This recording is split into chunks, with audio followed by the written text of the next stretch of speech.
This is the Ring of Honor, a.k.a. Shane T, boy, the baddest champion you ever seen, boy. This is Mr. Anderson. This is good old JR Jim Ross, and you are listening. You're listening to Knockouts and 3 Counts. Cover! We got it to the world champion! That might be one of the craziest knockouts I've ever seen in my life. Knockouts and 3 Counts is the podcast, baby! It's the real deal, baby! Knockouts and 3 Counts starts now.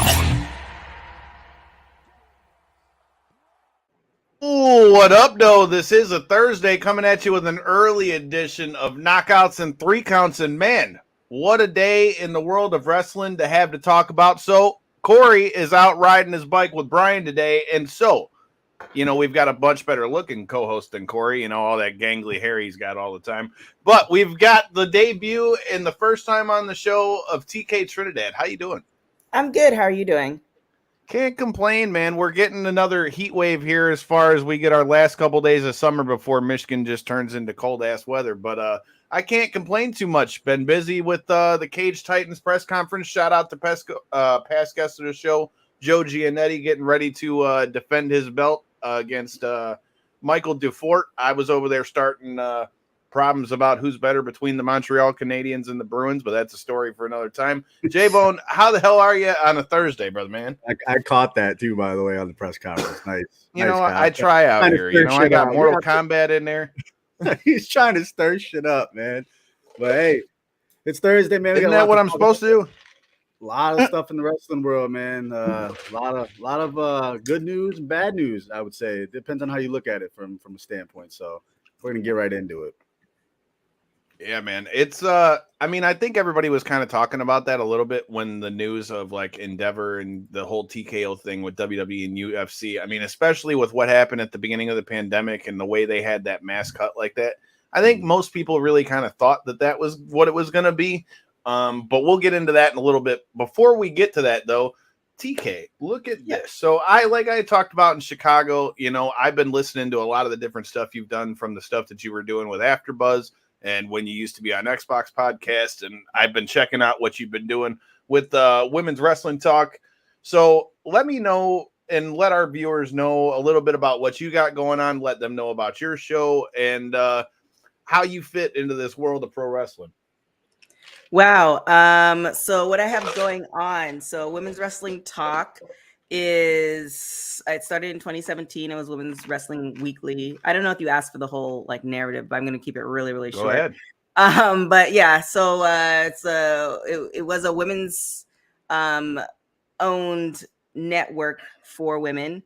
It's since changed a little bit. So we're in the middle of a lot of different changes as far as shows and content and stuff like that.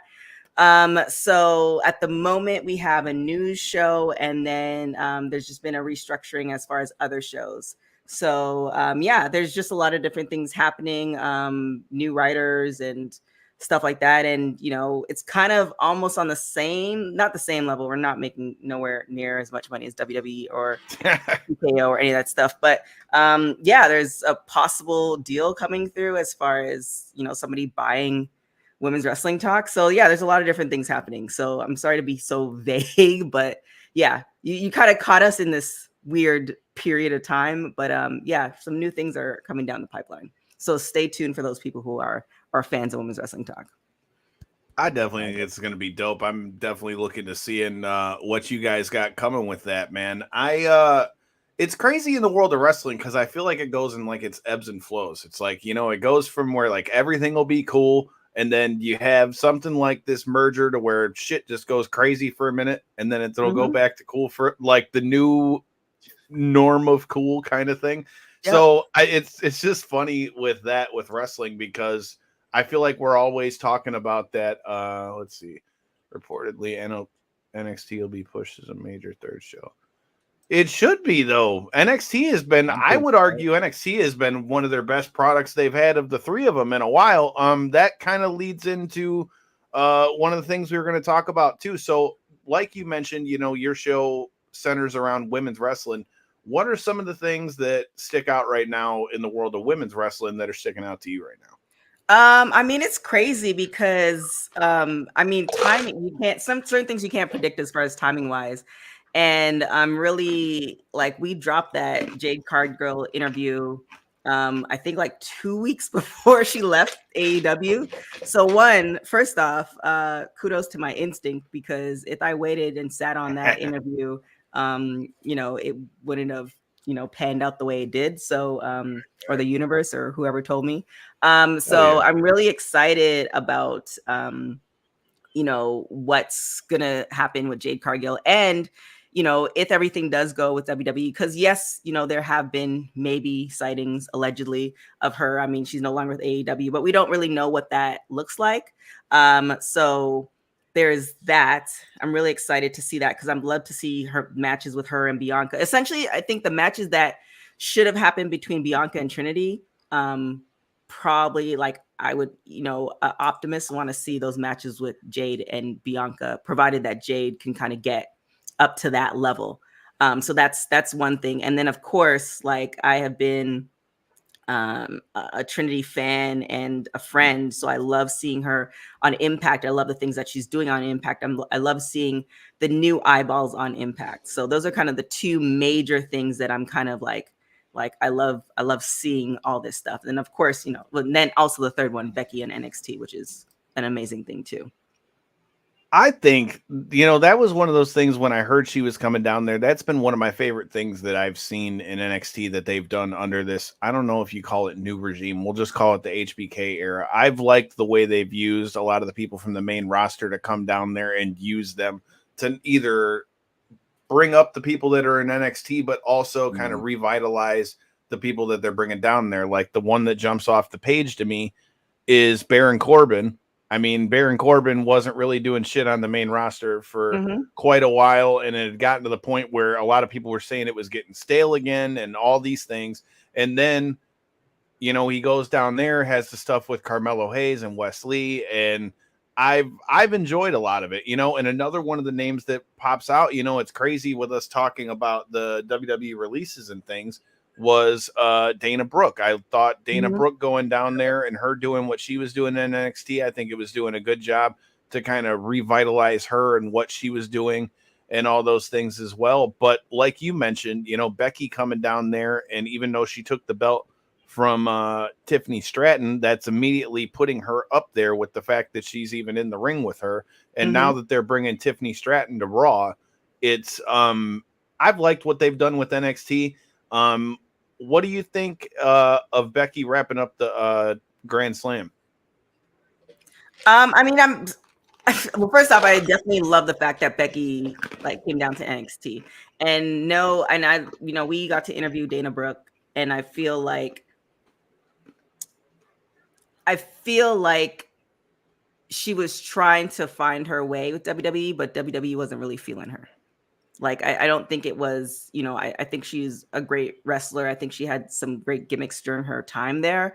There's just certain tiers, and, she just couldn't seem to find her way, or the writers didn't believe in her. I don't know what the whole backstage type stuff goes. But as far as Becky, I mean, we were talking about this on another show yesterday, as far as do you think her staying in NXT for a little bit longer would be more beneficial versus her, going back to the main roster? And I feel like she should stay for at least, I don't know, I don't want to put a timeline on it, but bringing up other female wrestlers, because because there's just a lot of wrestling on television, period. Facts. And, I just really concentrate on more of the women's matches. So I can only imagine on the whole grand scheme of things that they're really ingesting everything. It's just a lot.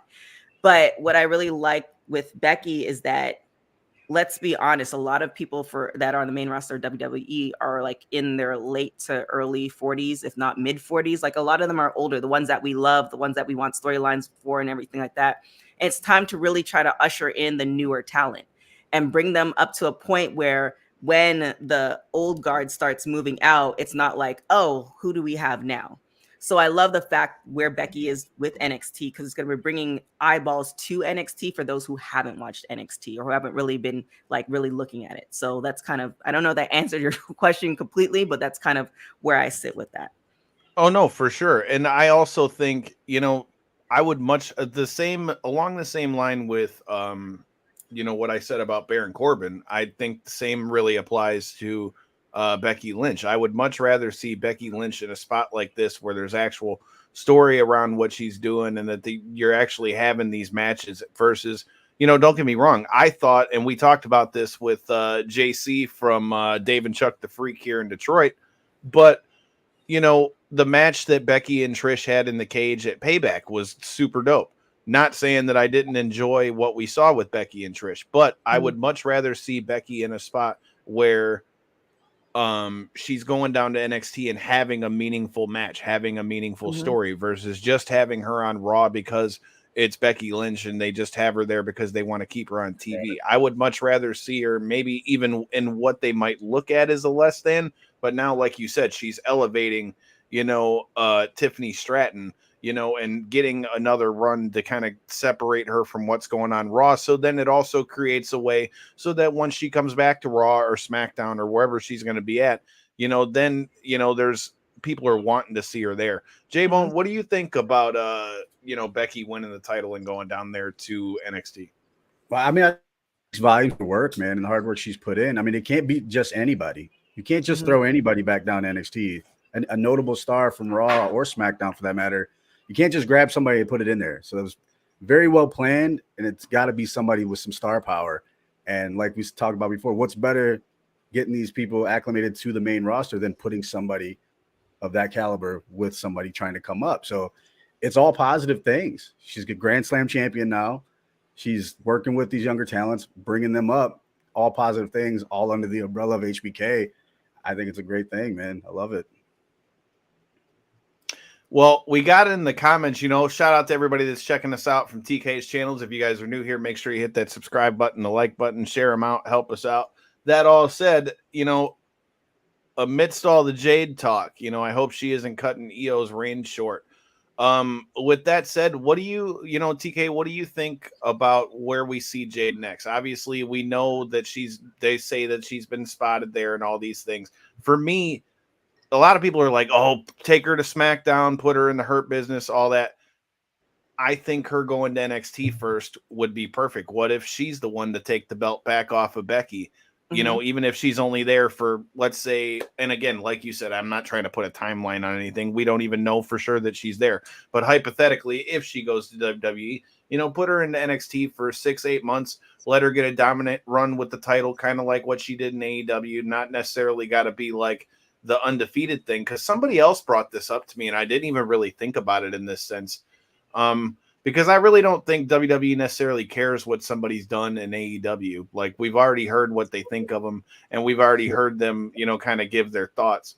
But I also think it would be a disservice to WWE if you bring in somebody like Jade and she doesn't have a run that's somewhat similar to that, just in the sense of she needs to be a dominant force, needs to be somebody who's running through people, maybe not all the top people, but needs to, establish dominance wherever that is, whether that's NXT, SmackDown, Raw.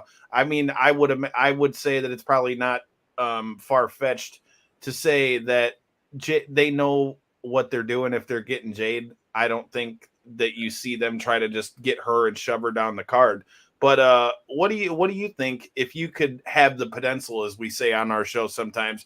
What would you how would you like to see them do something with Jade if Jade does show up over there?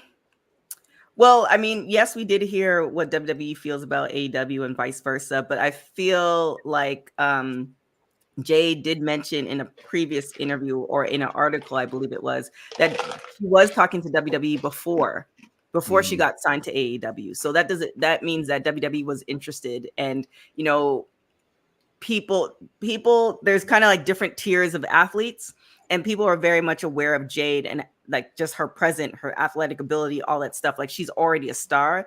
It's more just getting the wrestling part down pat and getting it down the WWE way. Because what I've heard from a lot of different wrestlers, either going from indies or going from WWE to the indies or to another one, WWE, their wrestling style and how they do things and cameras and all this other stuff is a lot different.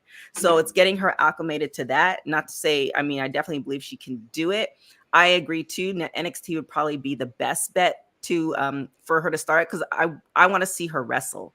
I mean, yeah, we could put her in the Hurt Business. I feel like if they put her in the Hurt Business, then she's going to be more walking out with the Hurt Business and talking on the mic, and we're not going to see her wrestle. And then those times where we can get those matches, like we might not get those matches. So I feel like putting her in NXT, having her establish dominance there, whether it is the 6 to 8 months or 3 months or Royal Rumble or WrestleMania, stuff like that, then I think there's more excitement for, you know, her and Bianca or her and Charlotte and her and whoever. So I think that would be a good bet. The thing that I'm fearful of, which we've seen before, is if we put her on the main roster, she doesn't get the right storyline, or, you know, all our hopes of what we thought could have been doesn't really happen, or, you know, the audience doesn't necessarily really get her, which I don't think is going to happen. But there's more of a chance of seeing her dominating on NXT than on WWE. Like, could you see her coming and, you know, having a match with Charlotte?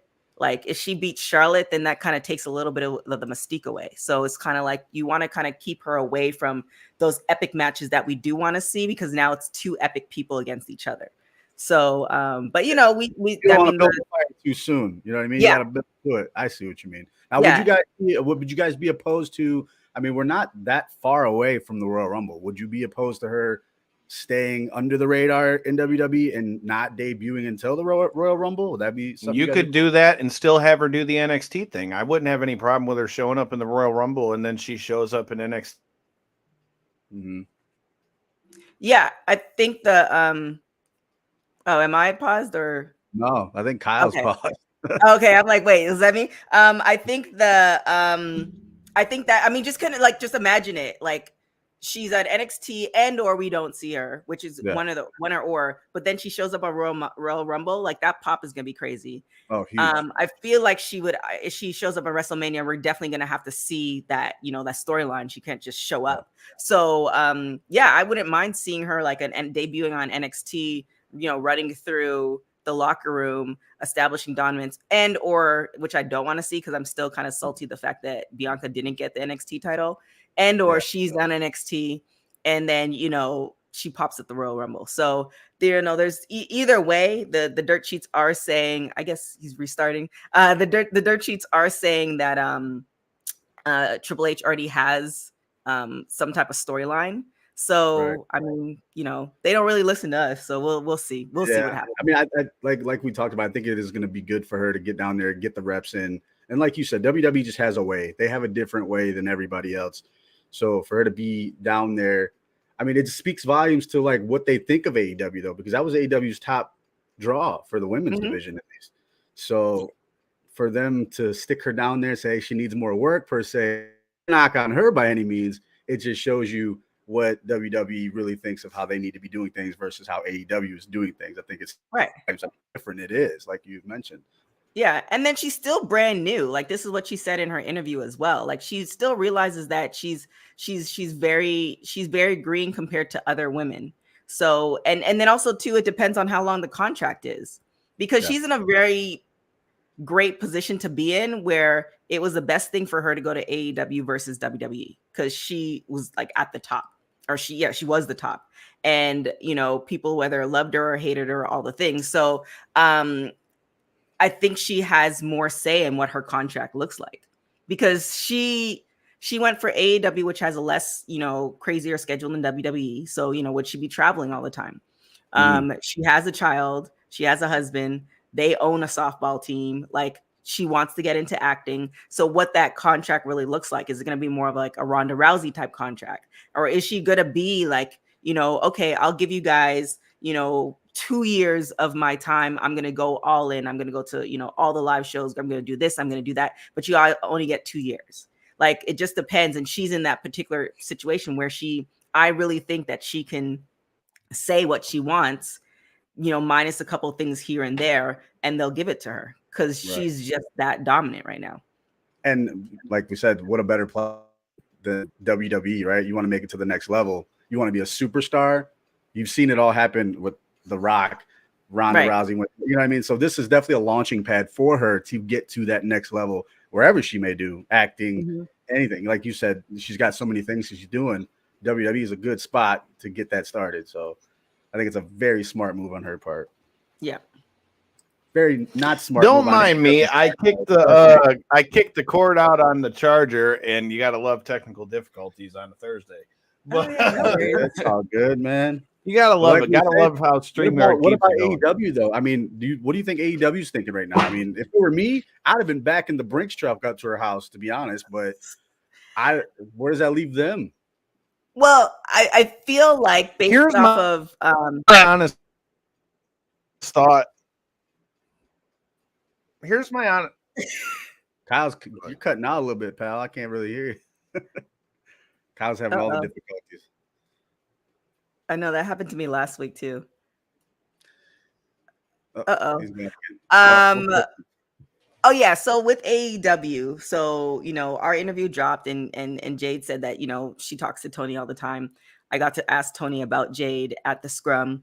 You can tell that like he has nothing but love for her, and so it's not like a CM Punk situation. It felt like she can always. It's kind of like almost like Impact. We have a lot of people who leave from Impact, go somewhere else, and then they Impact's always going to be home.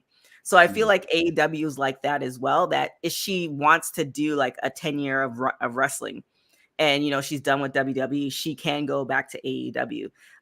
So that's why I'm really curious as far as what that conversation was like, because there was really no talks about her contract almost being up. So it's kind of, crazy to think. I mean, obviously she wouldn't have told me, and Tony Khan wasn't going to volunteer that information anyway. But it's crazy to think that, it's like, hey, your contracts are already up.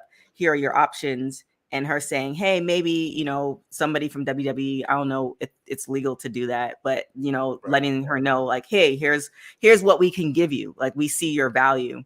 And, let's be honest, AEW is great, but WWE is like the one. Right. So like if the one is calling you and you have the opportunity and you can call your shots, like, why wouldn't you? Yeah. Why wouldn't you? Yeah. Like you said, it's a huge career move. So yeah. I mean, and this is not even just wrestling. This is going to ultimately lead to, excuse me, movie roles, maybe TV shows. The possibilities for her. I mean, look at the woman. Yeah. Physically, she's a dominant presence. She has everything WWE wants. So I think the door is wide open for her. The launching pad is there. Expect her to be next level Jade in 2 years, we'd say. Oh yeah, for sure. I don't even know if it takes 2 years. Welcome back, Kyle. Good to see you.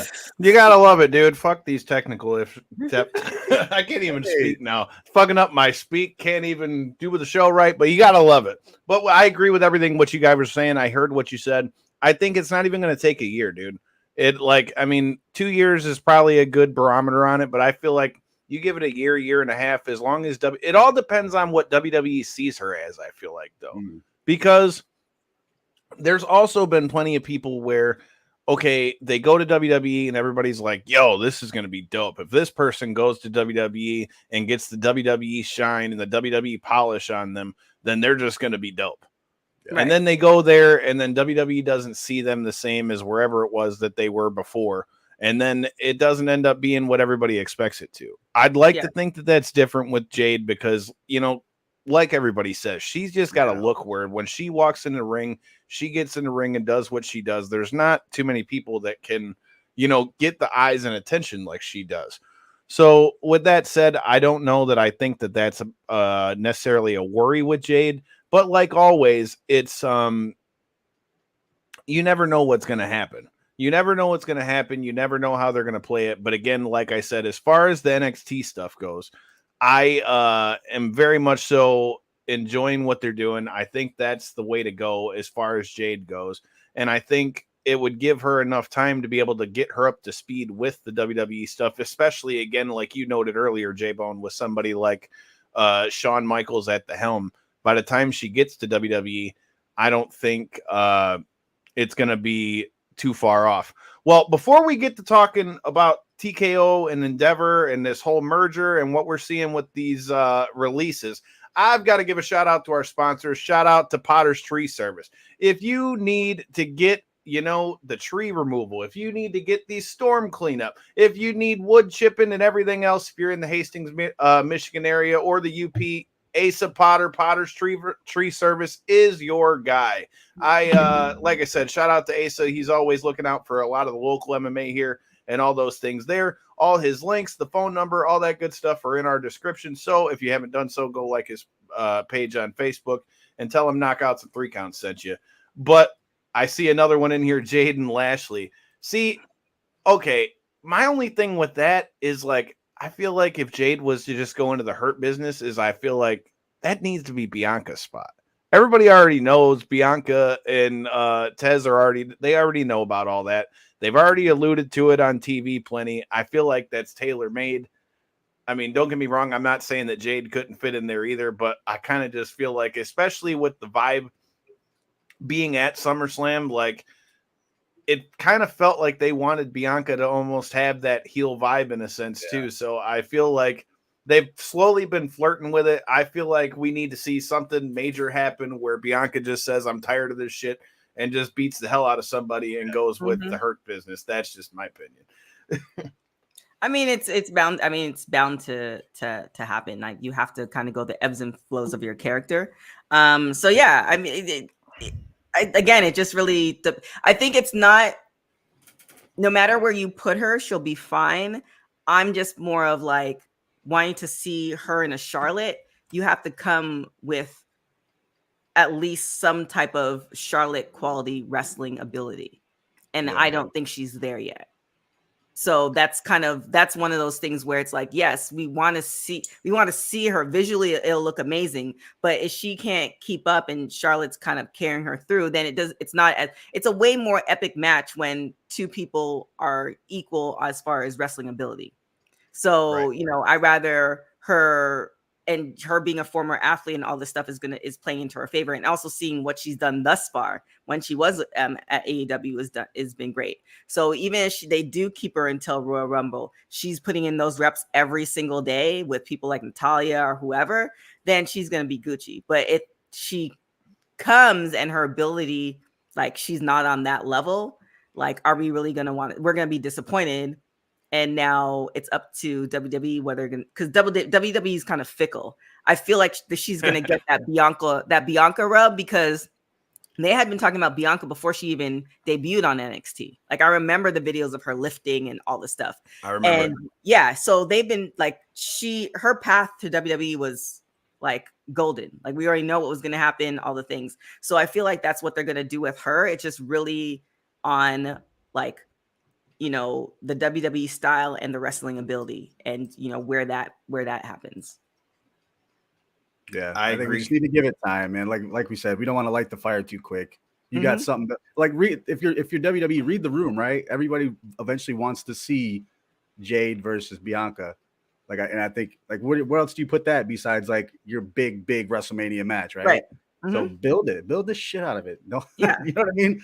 Don't light the fire too soon. While I would love to see her with the Hurt business now, you made a good point. That's going to take away from her wrestling. That's going to put her on the mic a lot, take away from her in-ring ability. So I'm with you on that. I changed my mind. I said that last week. Let's put her in the Hurt business. See, but I told you last week, man, when we talked about it. It's like you said when we talked about it last week. I just feel like that's more of a tailor-made spot for Bianca right now. I think Jade does better off, going up through NXT. But with that said, one of the other big pieces of news that came out today, it was announced that Raw's going back to USA in 2024 under this TKO and Endeavor deal. It says they signed a $1.4 billion deal for Raw to go, or for SmackDown to go to USA. You got any thoughts on SmackDown going back to USA, TK, or do you think it's just business as usual for WWE?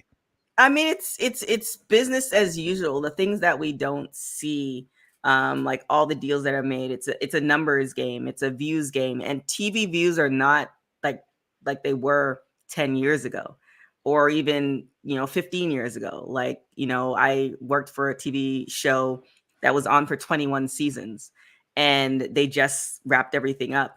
And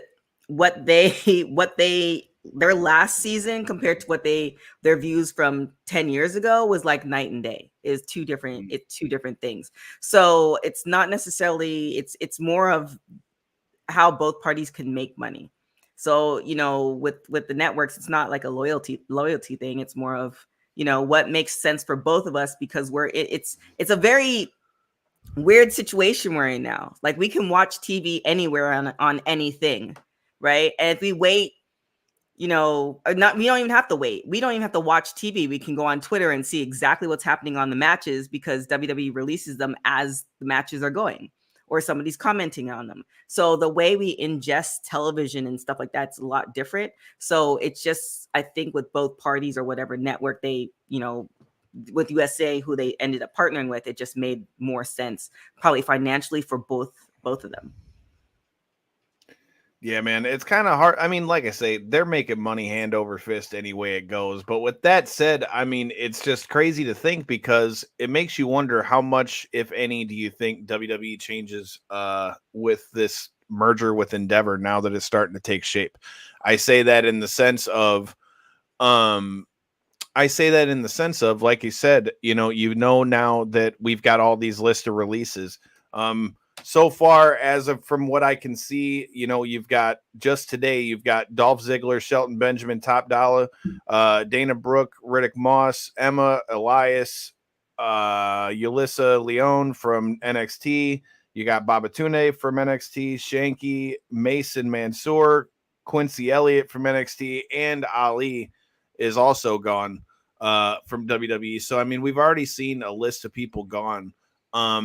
We talked a little bit about it before we went live, but what are your thoughts on some of the releases we've seen? I think we all kind of figured it might be some people in like production, or maybe some people in the offices that, with the two companies merging, that might be a thing. But I think, like you said before we went live, I don't think it's going to be the end of the releases we see. But do you think it's going to impact WWE too much? I think they have a game plan. I didn't see it coming. I really thought that I thought that there might be some releases as far as in the office, but I didn't see it coming as far as wrestlers. However, when a big change happens, you start looking at the landscape, and then you start seeing, okay, well, what makes sense and what doesn't make sense. And how at the end of the day, it's like, how do we take this, whether it's an influx of money or whether it's, decisions. I'm sure there's a lot of decisions that happen behind the scenes that we'll never know about, as far as how we got to this point.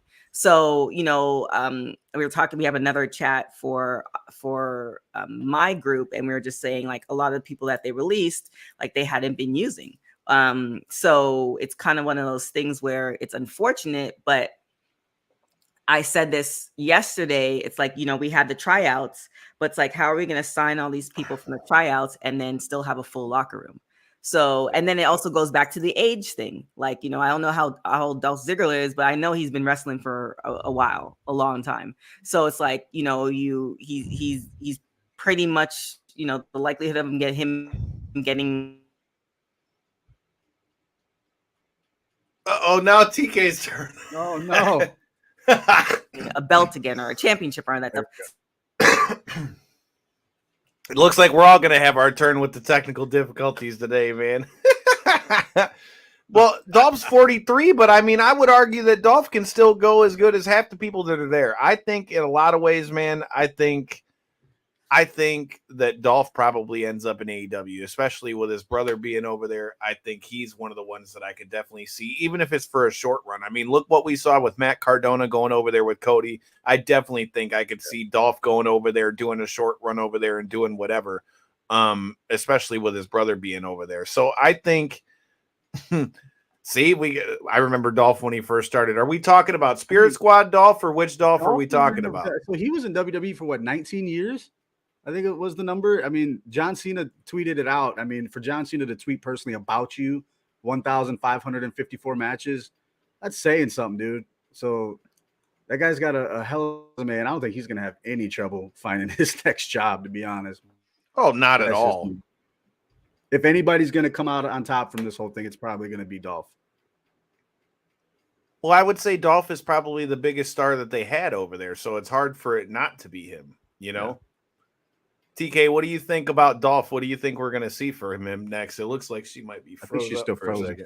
Yeah, she's still froze up. But yeah, Dolph is one of the biggest ones, obviously, off the rip. I also Ali really was surprising. Ali was very surprising as well. Looks like we got you back. TK, you good?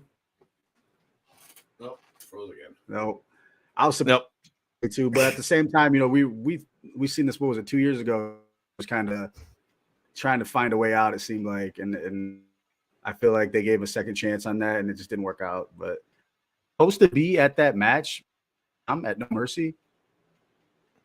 He was supposed to be doing something at No Mercy, I thought, or at least it seemed like he was supposed to be.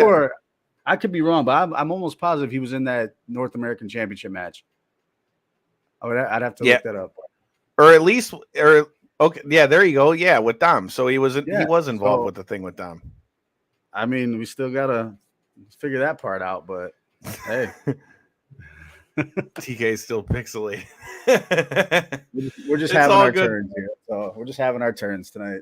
Thursday. It's all good. I took my turn first. Now then it was TK's turn. Now it's all good. Does that mean I'm next? No. I don't want to be next. He said no, I don't want to go.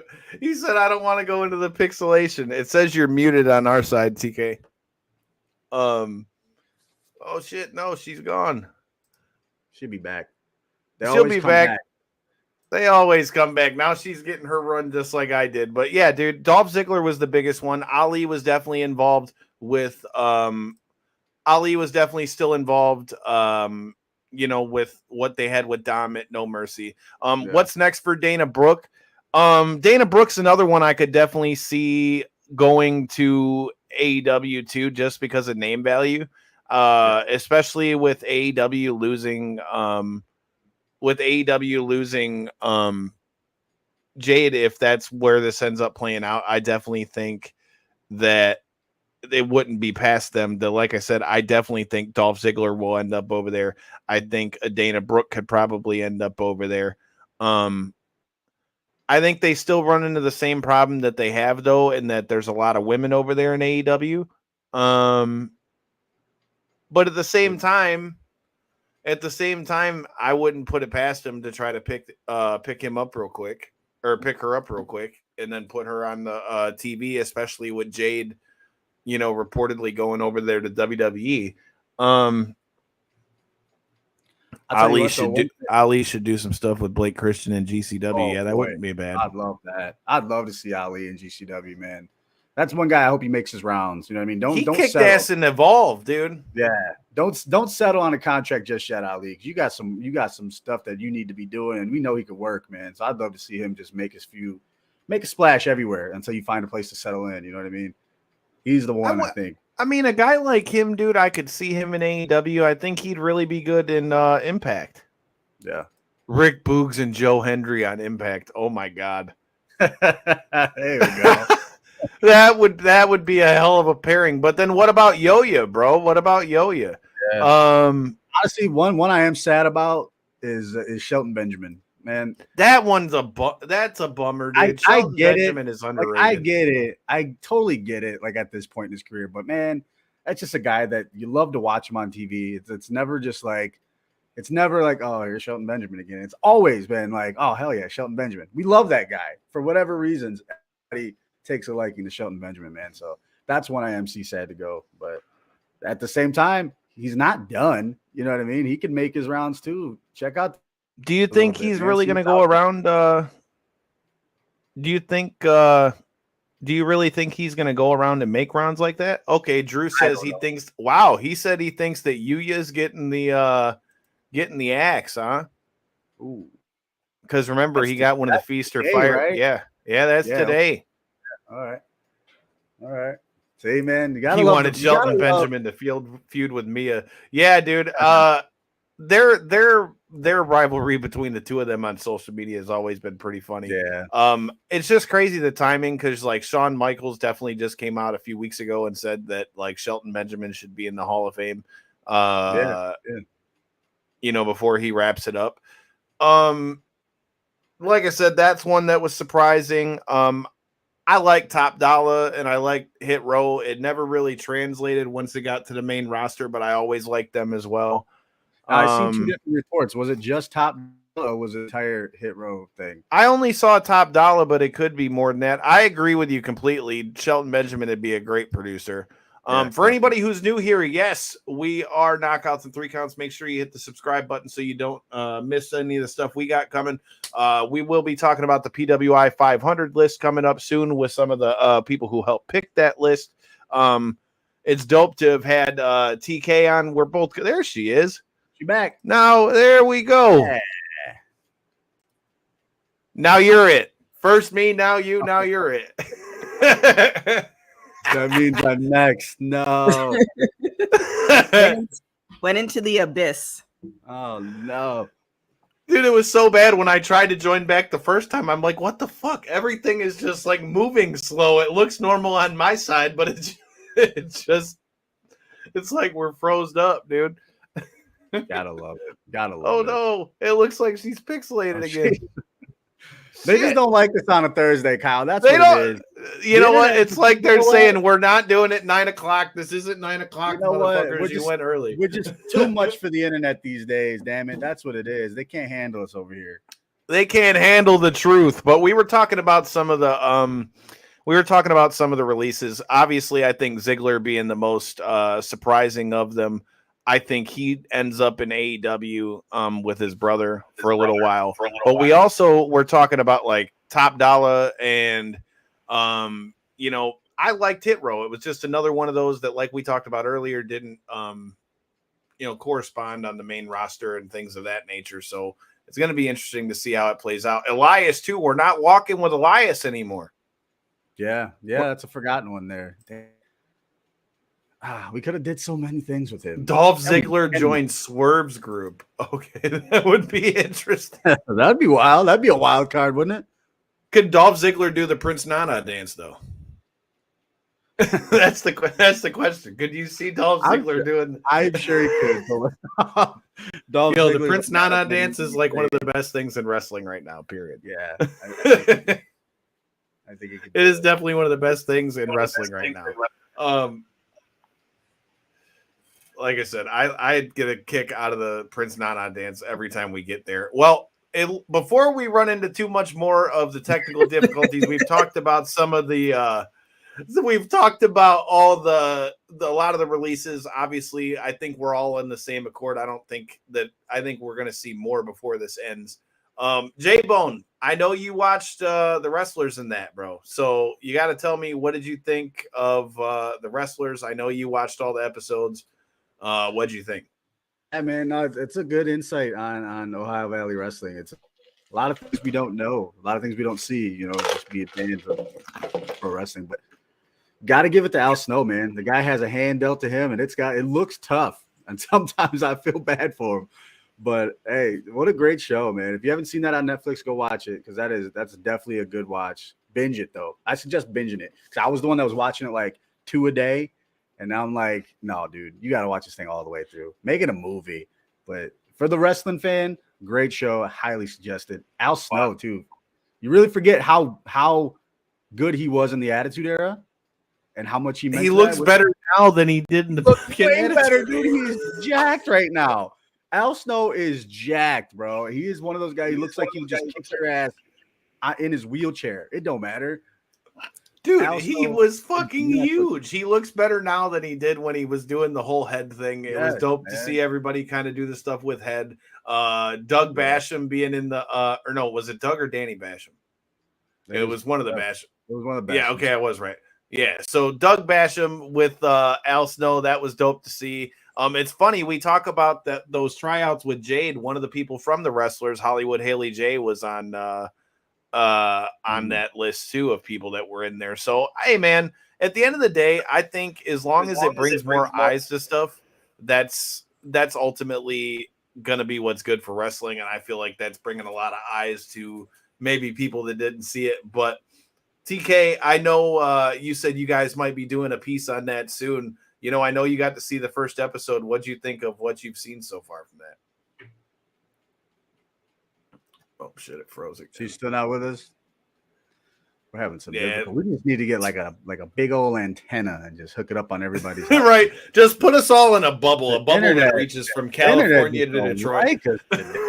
Oh my Oh, gosh. man. Can you hear me now? Like, I can hear you now.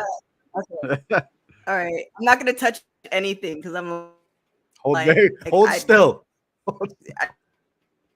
You got to stand in like the TP stance so like you don't move and it doesn't like fucking. The internet hates us. The internet hates us. What can we do?